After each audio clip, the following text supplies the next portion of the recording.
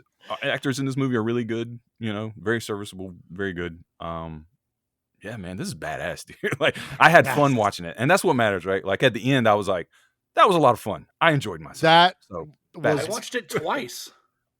Nice. I watched it twice, dude. Very cool. I love it. I gotta say, Mickey watched this the other day, and I forget what movie he sent. I forget the movie this GIF is from, but I know the scene where it's Vinnie Jones and he's a soccer hooligan type guy, and it's the Euro Trip. Euro Trip. That's what it is. And he's like, it just shows him. He goes, "Pretty good," and then it cuts to pretty fucking good, and they got their arms raised up, and I was like, okay, I got Mickey. Mickey's in. I was like, I'm pretty sure I got Dustin because Dustin's messaging us as he's watching it. But no, I picked this movie because I obviously thought this movie was bad ass, and it fit the vibe, and I was like, please tell me I didn't fuck myself over by saying we can't do modern movies. We got to stay we never did. And I was like, thank you. I had enough foresight to go, maybe I'll have some new movies in here. And after a year, it was time. And while August wasn't a huge month for us, we never even got to hear the drop. I wanted to start September off with hopefully something with a bang. So saying that, it's badass, which means the return of... You just got hit with a 100% certified USDA prime cut, double barrel, eagle screaming, battle axe swinging, high octane 454 big block, badass B action movie rating. Hell yeah, you are welcome. You just got hit with a 100%. I don't know why it hit on Luke, but So you did it twice? it's so good I got it twice. No, So nice, I was had to hit it twice. Sitting there listening to it going, yeah, everything happens, and then the battle action, I was like, and battery swinging action. Yeah. Dude, I don't think this movie works without Statham, like at all. But did you guys see who was in the running to be Broker? I saw someone that was interested when Stallone was first pitching this, and it was Dolph. So was Keanu Reeves, right? And so was Mickey Rourke. Ugh. Mickey Rourke would not have. I don't think any of them would have made this movie work. Lundgren, maybe. Lundgren, early 2000s when he was doing his own like straight to video, type late 90s, early 2000s. Peacemaker. The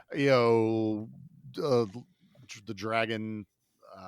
I can't remember all the name of his movies that never went to theater. Not older. I'm picturing everyone that was in Expendables, and I'm like, yeah, no, all you guys work great in Expendables, but Statham was always that young blood that was in that. Even though he's not exactly young, but he's got that he's got the energy that works. But he plays a good everyman, and that's what the Joe Schmo, dude. Yes. Like, but also a simple man. You also needed him to stand out, like as like a sore thumb, which fits, makes him good. I think Statham has worked into this, which is what I love. Statham has found that groove now. That's where I said earlier, where he's gotten back to this Homefront style movies where now he's doing The Beekeeper, A Working Man, these just I love that they're going to theater, but have no problem if these were like straight to the video shelves or straight to streaming. The Working Man I enjoyed, but I do have a lot more flaws with that movie. I feel like, especially coming from the director of The Beekeeper, I went, come on, guys, you nailed it. Why did you fall so far from grace with A Working Man? Even though it's good, it's not great. Homefront is like right up there on the top of one of my favorite Statham standalone movies right now. If you take out the Transporter and, the Crank movies, they were like an acquired taste for me later. The first time I watched them, I was like, now I just have so much fun with them.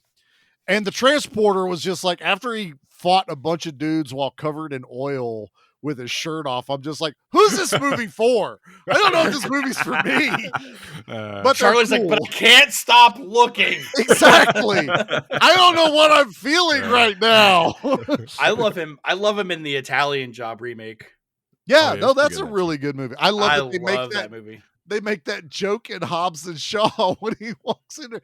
What's his car? He's like, some other job that I had going on. It's just like, oh, you son of a bitch. But yeah, great pick. What do we got going on for our next one this month? Because I totally forgot. It's Mickey's pick. It is. It is. Do you want to go ahead and let everybody know? Yeah, I can. It's a little ditty to get kind of lost in the weeds. I think it's late 90s. It might have been early 2000s. I can't remember off the top of my head right now. But it actually has a pretty big cult following. Christian Bale stars in Equilibrium. Oh, that's right. Yes. Oh, I remember now. So we get a lot of guns and swordplay and some interesting dystopian fascism type shit again. But I like this movie. It's one I watched like later. I didn't see it when it first came out. Everybody told me to go watch it, so I did. And I was like, this is badass. It's fun. It's got a little sauce on it. I can't wait to talk about it. This is the one that kind of brought Gung Fu into the forefront. They call it Gun Kata in that movie. Gun Kata, that's right. Gun Fu was kind of like a John Woo type thing. Yeah, they were doing that, but they just named it something different. I like that they owned it. They gave it their own name on this. I like this movie a lot. I don't think Dustin's seen it though, which should be. I know the case. I know the movie, the case, because of the movie case that looks like every other movie that came out in 01. I think it could go either way though, because some people it could go either way. Some people have been like, meh, and some people were like, that was badass. So like, yeah, this is the one. It has Antonio Banderas and Lucy Liu on the front, right? Right. That's exactly when Mickey said it. I went, oh, we're doing that movie. Totally forgot that's X versus Sever. And then I showed the guys both fit DVD covers, and it's like, see what I mean? Easily confusable. And it's right. The 2000s and their blues and the blacks took over. Underworld is another one. Gently the one. But the one kicks ass, dude. That's a badass movie. Yeah, that's a badass. I'm adding that to the list right now. Statham with hair. Okay, so just keep that in mind when we do that movie. But yeah, so totally looking forward to that. We're now in September, which is awesome. And don't worry that Dustin seems like he got, we're not punishing him for picking Cage 2. No. He has set up our entire October, which we'll get into next episode. He has orchestrated an entire month of horror, you would say, for B Action. So that's why we skipped over him, and it goes Mickey, Charlie, Mickey. So, a lot of fun. A lot of stuff happening.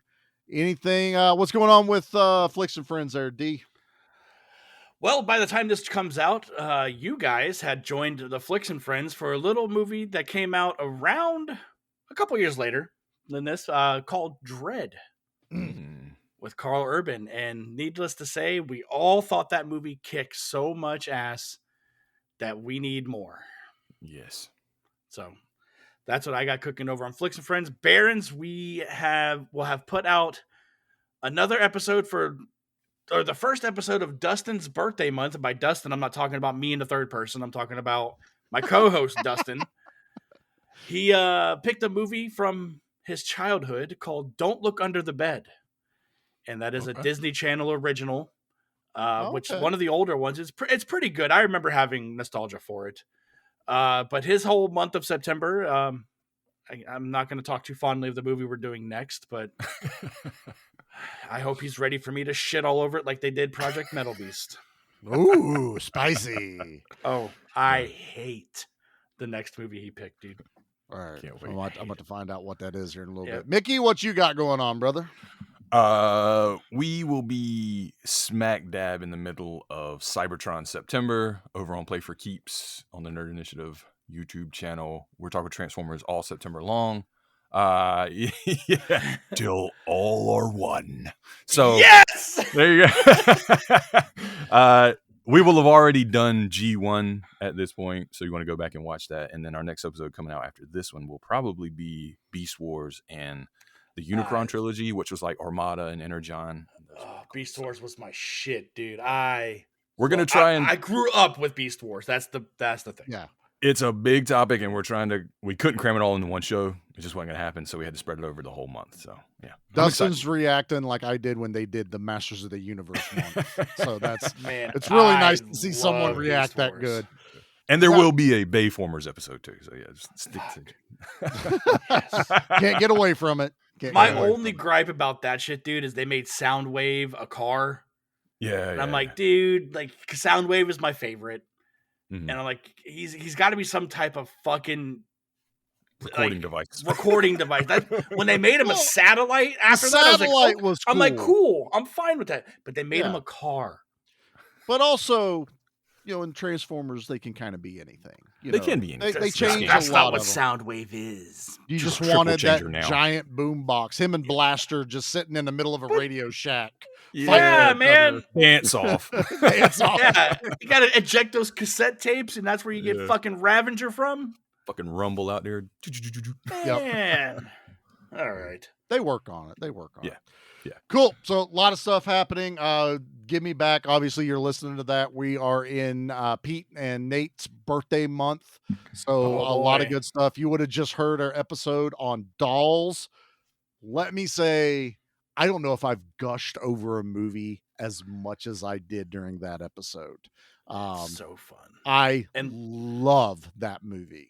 And look, I apologize to Anna because I made a joke about you guys picking a full moon movie, and Pete's like, you know what? I'm like, fuck. But it was a good time. Good conversation come from it. That movie is and let's just say, I know all of Pete's picks and Nate's picks. I'm not upset with any of these picks coming up. So it's going to be a fun month, which will also be leading up into our month of horror coming up in October. And instead of one of us picking them all, we all picked an episode each for month of horror. So you're going to get a flavor from everyone over there. So a lot of fun. Looking forward to spooky season because good Lord, this year's ending quick, boys. So not much left. All right, I think that pretty much does this, right? Are we about out of here? That's it. Dustin, you got a job to do.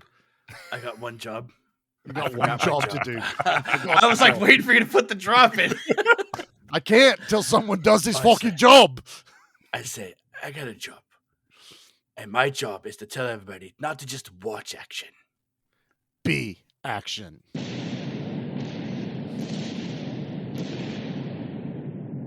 Mission accomplished.